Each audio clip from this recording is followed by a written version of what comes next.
Hello.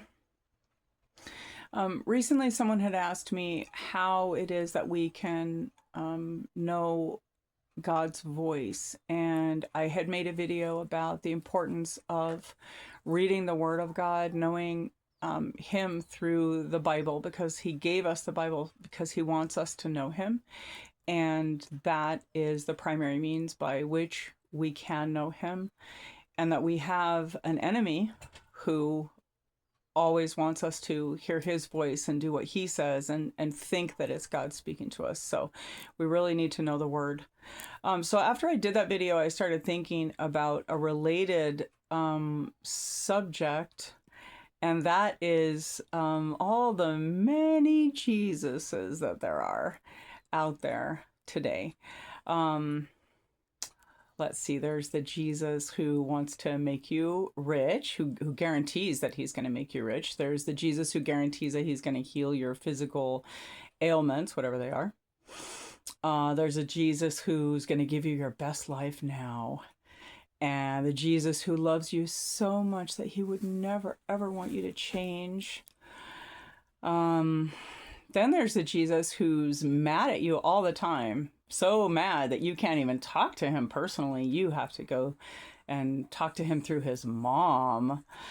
Um, None of those guys are the Jesus of the Bible. None of them. And why does this matter?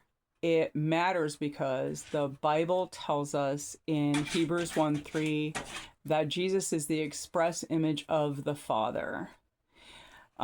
He came here as a human, but with all of the nature and the character of God himself, of the creator. So much so that he even said in John 14:9, he said to one of his disciples, he said, whoever has seen me has seen the Father. So he is the perfect and exact representation of God. So it's important that we read the Word of God so that we can see who Jesus actually is. It's another way that the Lord has given us to know him. He wanted us to know him so much that he manifested a part of himself in the earth to walk around here and show us exactly who he is. So I want to encourage you to read his word and see who Jesus really is. Now, there's probably a lot of you who are saying, oh, I don't want that. I don't want no Jesus. Whatever, for whatever reason. But I'm going to bet that most of you who reject him are not doing that on the basis of having known him, but you're doing it because of what you've been told about him, or you're rejecting him on the basis of the bad representation that you've seen from someone who claimed to be one of his followers. And I talked a little bit about that in a video previously. The very, very best, most true follower of Christ is still a human being and still very fallible. And then there are also many people who claim to be following him, who even think that they're following him, and they're actually not. But all that to say, what I want for you is that you would encounter him personally.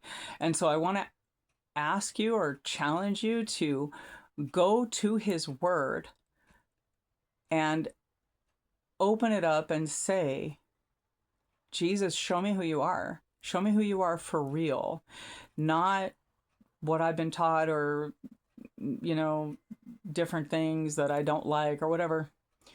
If you're going to reject him, he leaves you free to do that. Many people rejected him. Many people have rejected him in the past, and they always will. But please do it on the basis of what's real. Do it on the basis of what's really there in his word, not something that somebody said to you that you didn't like, or you grew up in some kind of weird church that did a poor job of representing him. Go see who he is. Give him a chance to reveal himself to you personally, and that way you won't be deceived, because there is an enemy, as I said before, who would dearly love for you to just believe in a false Christ, and a Christ who can't save, a Christ whose blood is not effective in washing you clean of your sin, because that Christ doesn't exist.